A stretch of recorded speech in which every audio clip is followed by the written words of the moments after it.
한 주 동안 평안하셨는지요? 한국은 지금 코로나뿐만이 아니라 이제 물난리가 나서 참 많이 힘들어하고 있습니다. 이렇게 물난리가 나고 참 어려운 상황 가운데서도 한국의 또 하나의 문제는 이제 부동산 문제로 나라가 전체가 나뉘고 있고 또 시끄럽다는 것입니다. 특별히 부동산을 가지고 이제 더 이상 투기를 하지 못하게 하려는 정부와 어떻게 해서든지 부동산으로 이익을 보려는 사람들 사이의 이해관계가 많이 충돌해서 아주 많은 부작용들을 낳고 있습니다.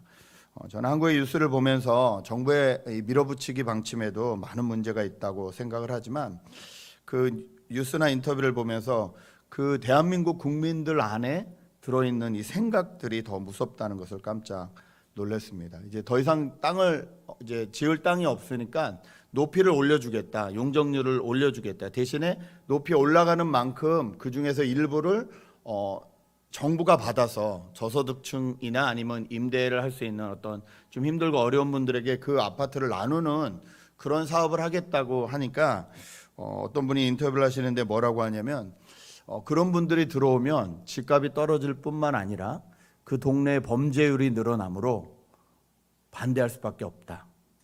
이렇게 말을 하더라고요. 힘들고 가난한 사람들이 들어오면 그 동네가 범죄율이 늘어난다. 이건 도대체 무슨 기준을 가지고 그렇게 말을 하는 건지 전 참 이해가 안 됐습니다.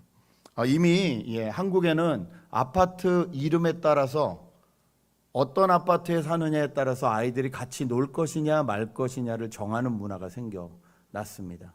너는 어떤 아파트에 사니 물어보고 아무개 아파트에 산다 그러면 거기 사는 애들과 놀지 않겠다는 거죠. 이걸 누가 가르쳤을까요? 저는 부모들이 가르쳤다고 생각합니다. 돈이 없으면 나쁜 사람, 돈이 없으면 악한 사람이라는 이 물질 만능주의, 만몬신에게 속아 그렇게 자녀들에게까지 가르치고 있다는 사실에 참 마음이 답답하고 힘들었습니다. 물론 저희가 살고 있는 이 미국도 렌트비가 계속 오르고 쉽지 않은 상황이긴 합니다만 그래도 렌트를 살기 때문에 나는 악한 사람이거나 부족한 사람이다. 집을 갖고 있기 때문에 나는 훌륭한 사람이라는 생각은 적어도 없습니다. 어떻게 하다가 한국이 이렇게 되어버리고 말았는지, 어떻게 이런 의식들이 당연화되고 있는지 이것이 참 놀랍습니다. 물론 저희가 사는 미국에도 또 다른 선입견과 편견이 가득합니다. 어쩌면 돈보다 더 어려운 인종의 문제라든지 피부색의 문제가 더 문제가 될 수도 있겠습니다. 여러분 도대체 어떻게 해야 사람들이 가지고 있는 이런 선입견과 편견에서 벗어나서 함께 살아갈 수 있을까요? 저희는 사도행전에 나오는 하나님 나라를 살펴보고 있습니다. 예수님을 따르던 진짜 제자들이 살았던 사도행전 이야기, 그리고 그들이 믿고 그렇게 실천했던 하나님 나라. 오늘의 주인공은 그 중에 빌립입니다. 여러분 이미 다 아시겠지만 높아심에서 말씀을 드리면요, 성경엔 빌립이라는 이름의 동명이인이 많이 나옵니다.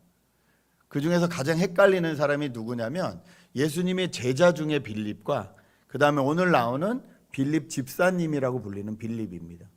왜냐하면 이 사복음서에 보면 다른 제자들의 이름이 쭉 나오다가 그 제자들의 이름이 사도행전에도 나오잖아요. 베드로도 나오고 요한도 나오고 그러다 보니 이 빌립도 그 중에 하나가 아닌가라고 생각하시는 분들이 계시는데 아닙니다. 오늘 사도행전 이 8장에 나오는 분은 예루살렘 교회가 너무 부흥이 되고 바빠지고 일이 많아지니까 사도들은 기도와 말씀 연구에 전무하고 그 대신에 구제와 선교와 여러 가지 헌신을 위해서 같이 뽑은 집사님들, 7명의 집사님들 중에 한 분이라고 성경은 기록을 합니다. 더 정확히 말하면 빌립을 집사님이라고 부르는 성경 구절은 한 군데도 없습니다. 오히려 전도자라고 부르고 있습니다. 그런데 이분들의 역할이 지금 우리 교회가 하는 집사님들의 역할을 충분히 감당했기 때문에 집사님이라고 불러도 무관하지 않나 생각을 합니다. 이 빌립 집사님은 어떤 분이셨나? 이것을 살펴보면서 우리 이 시대에, 우리 이 2020년도에 우리에게는 어떻게 하나님 나라를 살아갈 수 있을까를 고민해 보기 원합니다. 첫 번째는 12절인데요. 이 빌립 집사님은 하나님 나라와 예수 그리스도의 관계에 대해서 정확히 이해하고 있었다는 것입니다. 이 빌립 집사님이 사마리아 땅으로 갑니다. 그리고 거기서 복음을 전합니다. 그런데 뭐라고 말을 하냐면 12절에 그런데 빌립이 하나님 나라와 예수 그리스도의 이름에 관한 기쁜 소식을 전하니 남자나 여자나 다 그의 말을 믿고서 세례를 받았다라고 기록합니다. 우리가 같이 읽었지만 이전에 이 사마리아 땅에는 마술사가 지배하고 있던 곳이었습니다. 마술사가 능력을 베푸니 그 마술사 앞에 모든 사람들이 말을 듣고 귀 기울였던 동네였습니다. 그런데 그곳에 이 빌립이 가서 하나님 나라와 예수 그리스도의 이름에 관한 기쁜 소식을 전했다라고 말을 하고 있습니다. 여러분, 우리가 이 시대를 살면서 하나님 나라를 제대로 우리 삶 가운데 살아내려면 이 하나님 나라와 예수 그리스도의 관계에 대해서 정확히 알아야 된다는 거예요. 많은 사람들이 예수 그리스도는 잘 압니다. 예수 그리스도의 십자가, 예수 그리스도의 부활은 잘 압니다. 그런데 문제는 so what입니다. 그 뒤에 어떻게 하라는 것이냐. 예수님이 이 땅에 오셔서 죽으셨고 우리의 죄를 해결하셨고 그 다음에 부활하심으로써 이 부활하는 첫 생명의 열매가 되셨고 우리도 마지막 날 부활할 것은 알겠는데 그러면 그때까지 우리는 과연 어떻게 살라는 말이냐. 이것을 잘 모르니까 그 다음부터는 그냥 버티고 그냥 각자 알아서 살다가 주님 오시는 날 주님 만나면 되지라는 지극히 자기 개인적인 구원에 관한 종교로 기독교를 전락시켜 버리고 맙니다. 그런데 그렇지 않습니다. 하나님이 저희에게 예수 그리스도를 통하여 이 땅에서 주고 싶으신 것은 하나님 나라셨습니다. 그래서 예수님은 이 땅에 오셔서 십자가에 달려 죽으시고 부활하시는 그 능력으로 모든 문제를 해결하셨을 뿐만 아니라 이 땅에 오셔서 3년 반 사시면서 하나님 나라가 어떻게 구체적으로 일어나고 있는지, 어떻게 하나님 나라가 펼쳐질 수 있는지를 그분의 삶을 통해서 자세하게 보여주셨습니다. 그리고 그분이 외치신 것은 하나님 나라를 전하라는 것이었습니다. 하나님의 다스림, 하나님 안에 있는 평화, 하나님 안에 있는 통치, 이것이 무엇인지를 정확히 다스리라고 하신 것입니다. 여러분, 빌립 집사님이 사마리아 땅으로 올라가게 된 계기는 예루살렘 교회 안에 핍박이 있었기 때문입니다. 예루살렘의 교회에 핍박이 있고 친구 스테반 집사가 순교를 당했습니다. 그때 각자 뿔뿔이 흩어졌죠. 그런데 왜 하필 사마리아였을까요? 여러분, 구약 성경을 기억하시는지 모르겠지만 사마리아 땅은요, 이스라엘 백성들, 특별히 남유다 쪽에 있었던 백성들이 절대 가지 않는 땅입니다. 왜냐하면 그들은 변질되었다는 거예요. 변질된 이유가 뭐냐면 구약시대에 아수르나 바벨론 같이 큰 나라가 이 나라를 지배할 때 쓰는 여러 가지 정책 중에 하나로 혼혈 정책을 썼어요. 뭐냐면 그 나라 사람들을 데려다가 이 사마리아 땅에 있는 이스라엘 민족과 결혼을 시켰어요. 피를 섞어버렸어요. 그러면 더 이상 전쟁을 일으킬 수 없죠. 독립운동을 할 수 없죠. 아빠가 아수르 사람이고 엄마가 이스라엘 사람인데 두 나라가 싸우면 누구 편을 들겠어요? 보통 이렇게 혼혈 정책을 많이 쓰거든요. 근데 이 혼혈 정책을 썼을 때 북쪽에 있는 이 이스라엘 쪽에 피해가 많았어요. 그러니까 그 사람들은 섞였으니까 변질되었다라고 생각하고 남쪽에 있는 사람들이 북쪽에 있는 사람들과 같이 소통하지 않았어요. 길을 갈 때도 일부러 쭉 돌아서 가지 그 길을 통과하지 않았어요. 그런데 그 선입견과 편견을 깨신 분이 누구십니까? 예수 그리스도십니다. 우리가 잘 아는 사마리아 여인과 우물 앞에서 하신 이야기, 그렇죠? 그곳에 일부러 가셔서 그 여인 한 명 만나려고 일부러 그 땅에 가셔서 그 여인을 구원하신 이야기, 이 이야기를 빌립은 알고 있었습니다. 그리고 예루살렘의 핍박이 터져서 삶의 터전을 옮겨야 할 때 그분이 선택한 곳은 사마리아입니다. 여러분, 지도를 한번 보시겠는데요. 예루살렘 유대가 밑에 있고요. 가운데 사마리아가 있고 예수님이 고향인 갈릴리가 위에 있습니다. 이렇게 크게 세 가지의 이 카운티라고 보시면 돼요. 카운티로 나눠져 있을 때 예루살렘 유대에 있던 사람들은 일부러 강을 건너서 또 강을 건너서 갈릴리로 갔거든요. 예수님은 직진해서 가셨다는 거예요. 예수님이 부활하실 때, 부활하시면서 마지막 제자들에게, 그리고 이제 부활하시고 40일 계신 다음에 마지막 제자들에게 해주신 유언이 뭐냐면 사도행전 1장 8절이에요. 여러분 기억하시죠? 오직 성령이 너희에게 임하시면 너희가 어떻게 된다고요? 권능을 받고 예루살렘과 온 유대와 사마리아와 땅 끝까지 이르러서 내 증인이 될 것이다. 그런데 예루살렘과 온 유대가 예루살렘 교회로 인해서 부흥이 됐어요. 하나님의 복음을 전해 들었어요. 그러면 갈 곳이 어디입니까? 사마리아입니다. 예루살렘과 온 유대가 끝났으니까 사마리아와 땅 끝을 향해 나가야 되는데 빌립 집사님은 이 말씀을 기억했다는 거예요. 이 말씀을 기억하고 그 땅을 갔다는 거예요. 빌립 집사님이 그곳에 잠깐 가서 잠깐 사역하고 다시 돌아온 것 아닙니다. 사도행전을 쭉 살펴보면요, 오늘 8장 마지막에도 기록하고 있고요, 또 21장을 보면 사마리아 카운티 지역에 가이사라라는 곳이 있는데요, 그곳에 아예 자리를 잡고 삽니다. 그 딸들과 함께 그곳에 완전히 이주해서 삽니다. 사람들은 선입견과 편견으로 그 땅은 갈 수 없다라고 말했던 땅입니다. 그 땅은 가면 나도 더러워진다고 생각했던 땅입니다. 그런데 누가 갈 수 있었습니까?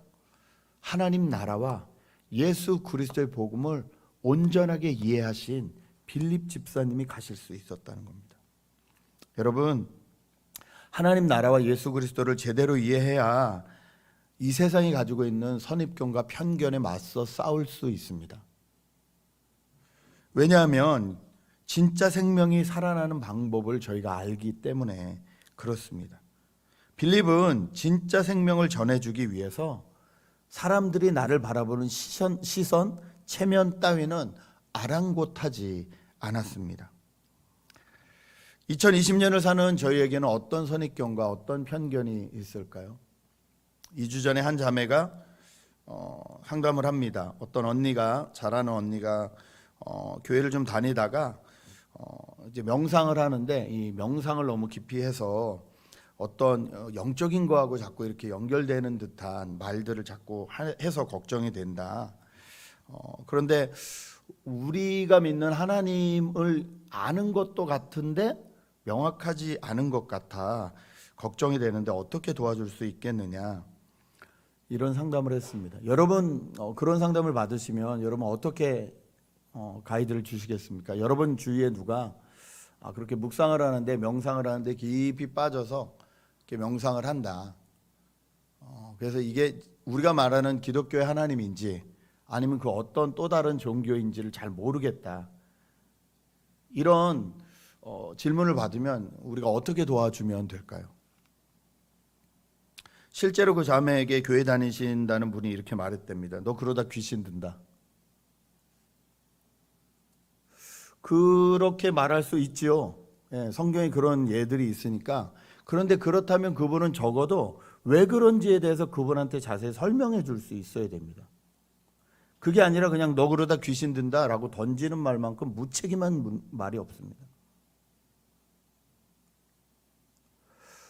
그런 거 날 잘 모르겠으니까 나한테 묻지 마라. 아니, 우리가 예수를 믿은 지가 몇 년인데 아직도 나는 잘 모르겠습니까가 핑계가 됩니까? 그럼 도대체 어떻게 누구를 도울 수 있을까요?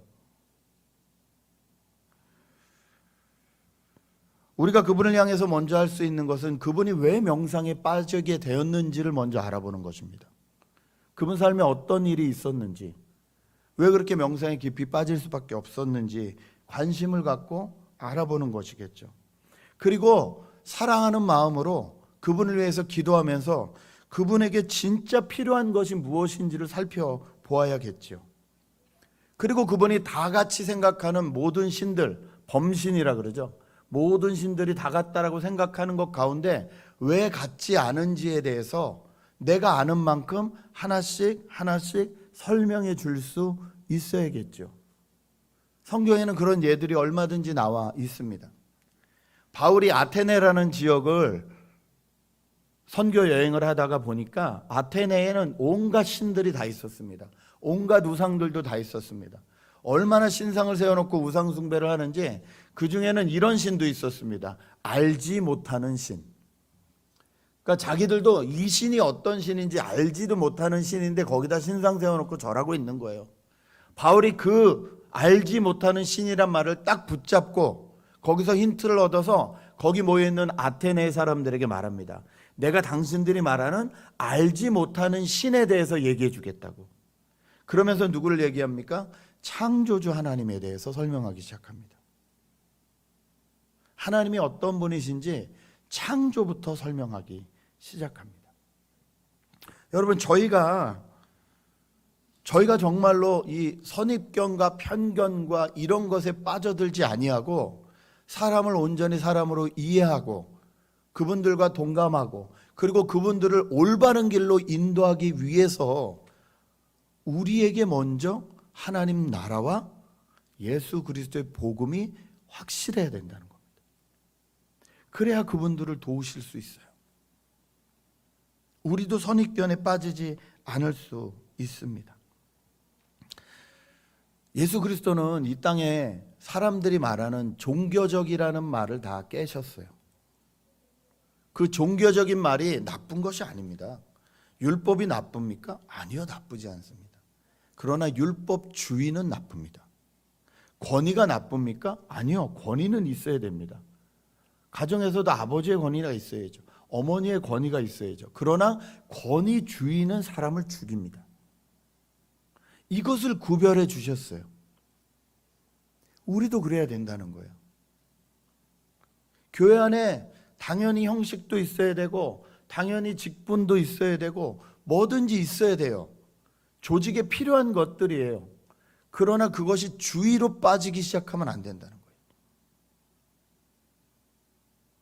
우리 가정 가운데, 우리가 살고 있는 우리 주변 가운데 우리는 어떤 선입견과 어떤 편견을 가지고 있습니까?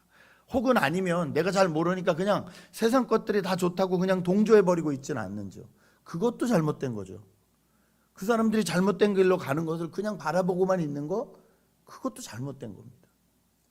하나님 나라 그리고 예수 그리스도의 복음, 이것이 우리에게 선명해지면 선명해질수록 우리는 생명을 살리는 일에 빌립 집사님처럼 쓰임받을 수 있다는 거죠. 두 번째 함께 보고 싶은 것은요, 이 하나님 나라를 이해하는 사람들이 동역이라는 말을 제대로 이해했다는 것입니다. 14절 15절을 보겠는데요. 사마리아 사람들이 하나님의 말씀을 받아들였다는 소식을 예루살렘에 있는 사도들이 듣고서 베드로와 요한을 그들에게로 보냈다. 사마리아 교회로 올라왔다는 소리죠. 두 사람은 내려갔다는 소리죠. 두 사람은 내려가서 사마리아 사람들이 성령을 받을 수 있게 하려고 그들을 위하여 기도하였다. 사마리아에 교회가 생겼다는 것을 알고 예루살렘 교회에서 사도를 파송해 준 거예요. 그런데 여러분 가만히 생각해 보시면 빌립 집사님은요, 이 사마리아 땅에서 많은 기적과 능력을 베푸신 분이에요. 이분이 기적과 능력을 베푸시니까 병도 낫고요, 귀신도 쫓아갔고 사람들이 기쁨과 즐거움을 회복했다고 성경에 이미 써 있어요. 그러니 이분이 성령을 초청해서 그 사마리아 교인들에게 성령 받게 해주실 수 없는 분이 아니라는 소리예요. 게다가 어떤 의미에서는 빌립 집사님은 사마리아 교회 파운더잖아요. 얼마나 더 사람들이 존경하고 권위를 두겠어요, 외부에서 오는 사역자보다. 그런데 빌립 집사님은 베드로와 요한과 동역하기를 기꺼이 원했다는 것입니다. 여러분, 이것이 진짜 능력입니다. 이게 쉬운 것 같은데 절대 쉽지 않아요. 이 일이 쉬운 것 같은데 절대 쉽지 않습니다. 내가 최선을 다해서 노력하고 애를 쓴 그곳에 나 아닌 다른 사람이 와서 리더십을 발휘하기 시작했을 때 그것을 쉽게 내어줄 수 있다? 정말 쉽지 않을걸요. 내가 여태 애들을 열심히 키웠는데 그 아이가 옆에 있는 삼촌을 더 좋아하고 더 잘 따른다? 배신감 느낄걸요. 교회에서나 가정에서나 직장에서나 마찬가지라는 거예요. 그런데 빌립 집사님은 이 동역을 할 줄 알았다는 거예요. 어떤 능력보다 큰 사랑의 능력을 하나님 나라를 통해서 분명히 이해했기 때문입니다. 바울은 분쟁이 일어난 고린도 교회를 향해서 뭐라고 하냐면요, 하나님 나라는 말에 있지 않고 능력에 있다라고 말을 했어요. 고린도 교회 분쟁이 많았거든요. 문제가 많았거든요. 그때 바울이 말한 건 사랑의 능력이에요. 그래서 고린도전서 13장에는 은사를 구해라, 여러 가지 은사가 있지만 그 중에 가장 큰 은사는 사랑이다, 이렇게 편지를 쓰고 있습니다. 사랑할 수 있는 능력, 동역할 수 있는 능력, 함께 지어져 가기를 바라는 능력, 세워줄 수 있는 능력, 이것이 하나님 나라를 이해한 사람에게 필요한 능력이라는 거예요.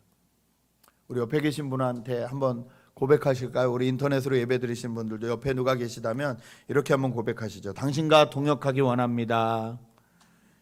부족한 저를 받아주세요. 받아주세요. 받아주세요. 저희가 다 부족하죠. 저희가 다 부족하기 때문에 함께 일하는 거예요.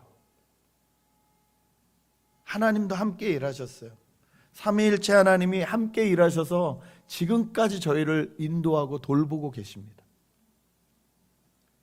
하물며 그 형상으로 태어난 우리가 얼마나 부족하겠습니까? 이 빌립 집사님을 보면서 참 놀라운 것이요, 자신이 그렇게 개척한 교회를 두고 하나님이 가라고 하시니까 그것을 향해 간다는 거예요. 사도행전 8장 26절은 이렇게 기록합니다. 주의 사자가 빌립에게 말하여 이르되 일어나서 남쪽으로 향하여 예루살렘에서 가사로 내려가는 길까지 가라 하니 그 길은 광야라. 여러분, 사마리아 교회 가서 얼마나 고생했겠어요. 얼마나 그 사람들 예수 믿게 하느라고 온갖 수고와 애를 썼겠어요. 그런데 하나님이 놓고 가라니까 가는 거예요. 어떤 길이에요? 광야길이에요. 처음부터 또 다시 시작해야 되는 길이에요. 그걸 놓고 갈 수 있었다는 거예요. 하나님을 믿는 믿음이 있기 때문에 가능한 일이에요. 하나님 나라를 이 땅에 보여줘야 되는 교회가 왜 이 목사님이 바뀔 때마다 시끄럽습니까? 왜 은퇴 목사님 파와 현재 목사님 파가 나눠질까요? 왜 갈등이 이곳저곳에서 생길까요? 무조건 은퇴 목사님은 그 교회를 떠나야 된다는 말이 왜 돌까요? 저는 그것도 참 불쌍하다고 생각해요. 왜냐하면 그분은 거기서 공동체를 이루며 평생을 사셨는데 이제는 목회를 안 한다는 이유만으로 그 공동체에 속할 수 없다면 그분은 어디 가서 어떻게 살아야 돼요? 저는 담임 목사하다가 후임 목사님 오시면 담임 목사 하셨던 분이 주차 관리할 수 있어야 된다고 믿습니다. 이건 제 말이 아니라 진짜 이런 교회가 있어요. 담임 목사님이 일부러 3개월 피해 주셨어요. 그리고 그분이 3개월 동안 잘 셋업할 수 있도록 뒤에서 도와주셨어요. 그 다음에 3개월 뒤에 오셔서 주차 봉사하세요. 매주. 그리고 자기하고 같이 30-40년 늙어온 그 사람들과 함께 성경 공부하세요. 어떤 주장도 하지 않으세요. 그 누가 와서 상담을 해도 받지 않으세요. 담임 목사님한테 가라고. 대신에 나는 여기서 이 교회를 섬기겠다고. 여러분이 허락하시면 전 그렇게 늙고 싶습니다. 하나님이 허락하시면 전 그렇게 늙고 싶습니다. 하나님 나라의 생명력이 전파되고 영향력이 펼쳐진다면 빌립처럼 동역할 줄 알아야 된다는 거예요. 여러분, 적어도 저와 여러분에게 주어진 자리에서 주변 사람들에게 불편한 사람이 되지 맙시다. 불편한 사람이 되지 않으려면요, 이것만 잘하면 돼요. 한 번 더 웃어주면 돼요. 그리고 그 사람보다 내가 한 발 더 수고하면 돼요. 그 사람을 탓할 사람은 아무도 없어요. 가정이 되었던, 교회가 되었던, 직장이 되었던, 내가 한 번 더 활짝 웃어주고 한 번 더 아름다운 말을 해주고 그리고 한 번 더 수고해주면 돼요. 남들보다. 이건 우리가 할 수 있는 일이지 않습니까? 구체적으로 할 수 있는 일이지 않습니까? 하나님 나라의 동역은 이런 것이라는 거예요. 마지막으로 하나님 나라는요, 말씀과 관계가 있다는 것을 분명히 이해한 사람이 빌립 집사님이셨습니다. 27절, 28절 같이 한번 읽어볼까요? 우리 27절, 28절 읽겠습니다. 시작. 일어나 가서 보니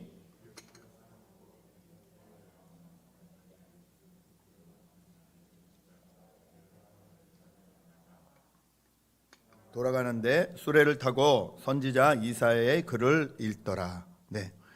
사도행전 27장부터 보면요, 8장 27절부터 보면요, 빌립이 하나님의 말씀하신 대로 광야로 가니 거기에 마침 예루살렘에서 예배하고 내려오는 이디오피아 내시, 아주 고급 관리, 이 왕의 바로 옆에 있는 사람이 마차를 타고 내려왔다는 거예요. 어떻게 아프리카에 있는 그 분에게까지 복음이 전해졌는지는 저희는 알 수 없습니다. 무명의 그리스도인들이 예루살렘 교회에 핍박했을 때 퍼졌겠죠. 그런데 그분은 진짜로 하나님을 알고 싶어서 일부러 휴가를 내서 예루살렘까지 가서 예배를 드린 거예요. 그리고 하나님의 말씀 이사야서를 받아서 오면서 읽고 있어요. 근데 무슨 말인지 몰라요. 그때 빌립 집사님 거기 계셨던 거예요. 성령이 그에게 다가가라고 하니까 다가갔어요. 보니까 이사야서를 읽고 있어요. 얼마나 반가웠을까요? 이분에게 이게 무슨 말인지 압니까? 라고 물었더니 당연히 모르죠. 그래서 그 빌립 집사님이 수레에 같이 올라타고 쫙 설명을 해 주시는 거예요. 구약 성경 이사야부터 시작해서 오늘 이 본문 뒤에를 보시면 이 내시가 읽으신 부분이 메시아로 오실 예수 그리스도에 대한 예언에 대한 말씀이거든요. 여기서 말하는 예언하는 사람이 누구냐라는 질문에 대해서 구약 성경에서부터 시작해서 쭉 설명해 주시는 거예요. 어떻게 예수 그리스도까지 이어졌는지, 그분이 어떤 일을 하셨는지 다 설명해 주는 거예요. 그러니까 어떤 일이 일어납니까? 36절 같이 읽겠습니다. 36절 말씀 읽습니다. 시작. 길 가다가 물 있는 곳에 이르러 그 내시가 말하되 보라 물이 있으니 내가 세례를 받음에 무슨 거리낌이 있느냐. 아, 당신들의 신이 말한 그 메시아가 이미 이 땅에 오셨군요. 예수 그리스도라는 이름으로 오셨군요. 내가 그분을 받아들이고 싶은데 어떻게 하면 됩니까? 세례 받고 고백하시면 됩니다. 그리고 진짜 그리스도인답게 살아가시면 됩니다. 그러니 물 있는 곳에 멈춰서 나 세례 달라는 거예요, 지금. 하나님을 받아들이고 하나님의 자녀가 되는 놀라운 일. 많은 성경학자들은 이분을 통해서 아프리카 전역에 복음이 선포되기 시작했다라고 말하고 있습니다. 여러분, 하나님 나라, 하나님의 다스림은요, 하나님의 말씀 없이는 불가능한 나라입니다. 불가능한 다스림이에요. 사람을 변화시킬 수 있는 것은 우리의 선행이 아닙니다. 우리가 아무리 착하게 살아도 사람을 변화시킬 수 없어요. 우리의 노력도 안 돼요. 우리의 생각을 변화시킬 수 있을까요? 아니요, 쉽지 않습니다. 우리가 얼마나 고집스러운데요. 우리를 변화시킬 수 있는 것은 하나님의 말씀이에요. 변하지 않는 기준이에요. 이 기준이 그 사람들 안에 들어가기 시작할 때 사람은 변하기 시작하는 거예요. 가치관이 변하기 시작하는 거예요. 생각이 변하기 시작하는 거예요. 말씀이라는 분명한 기준이 있기 때문에 가능한 거예요. 빌립 집사님은 하나님 나라는 말씀 없이는 불가능하다는 걸 알았어요. 여러분 기억하십시오. 이분은 사역자가 아니에요. 이런 단어 별로 안 좋아하지만 평신도예요. 이분이 구약 성경부터 신약 성경까지 다 설명할 수 있었어요. 그럼 저희는요?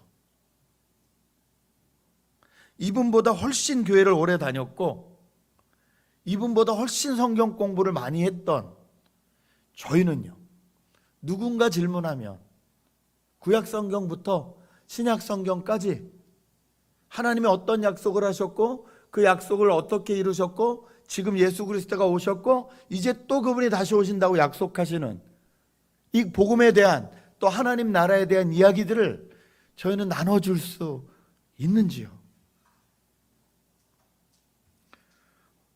저희가 성경 공부해야 되는 이유가 여기 있습니다. 바울은 저에게 이렇게 권면합니다. 너희 마음에 그리스도를 주로 삼아 거룩하게 하고 너희 속에 있는 소망에 관한 이유를 묻는 자에게는 대답할 것을 항상 준비하되 온유와 두려움으로 하라. 누군가 우리에게 왜 예수 믿니? 라고 물으면 말씀이 어떻게 얘기하고 있는지에 대해서 온유한 마음으로, 떨리는 마음으로, 그 영혼을 사랑하는 마음으로 그들에게 전해 주라는 것입니다. 그것을 위해서 준비하라는 것입니다. 그럴 때 하나님 나라가 임한다는 거예요. 여러분, 우리가 성령을 경험하려면, 성령 충만을 경험하려면요, 가장 효과적인 방법이 뭐냐면 남에게 복음을 전할 때예요. 누군가에게 예수님에 대해서 얘기해 주려고 하면 떨리게 돼 있어요. 내가 햇소리하면 어떡하나, 잘못 말하면 어떡하나. 그럴 때 간절히 기도하게 돼요. 속으로 성령님 저 좀 도와주세요. 그때 성령께서 여태껏 여러분이 잘 몰랐다고 생각하던, 그런데 옛날에 들어왔던 말씀들이 팝업되게 하세요. 그 말씀을 나눠줄 때 그들 영혼 가운데 변화가 일어나기 시작해요. 이건 뭐 얼마든지 많은 예들이 있습니다. 말씀의 사람이 성령의 인도하심을 받을 수 있고 증인의 역할을 감당할 수 있습니다. 이번 주에 하나님이 저희를 어떤 상황으로 인도해 주실까요? 누구를 만나게 해 주실까요?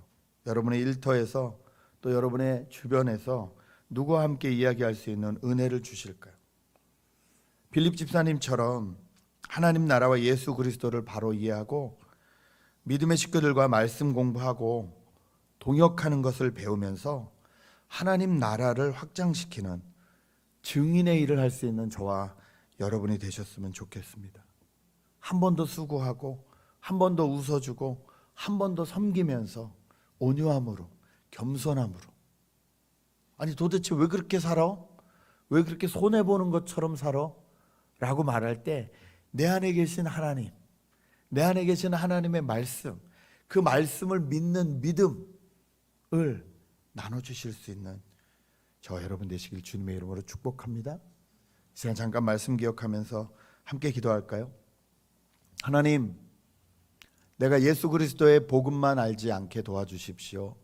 십자가의 은혜, 부활의 은혜에서 멈추지 않게 도와주시고 그 예수님께서 이 땅에 끄집어 내려오신 하나님 나라, 우리 없는 그 땅에 살기 원치 않으셔서 이 땅으로 끄집어 내려오신 하나님 나라, 이 땅 가운데 하나님이 주고 싶어 하시는 그 평화, 그 기쁨, 그 은혜, 그 회복, 하나님의 온전한 다스림, 주님, 이것을 우리가 어떻게 나누고 누리고 살아야 되는지 깨닫는 일주일 되게 도와주십시오. 동역할 수 있는 힘을 주십시오. 사랑할 수 있는 힘을 주십시오. 서로 용서하고 서로 받아들일 수 있는 힘을 주십시오.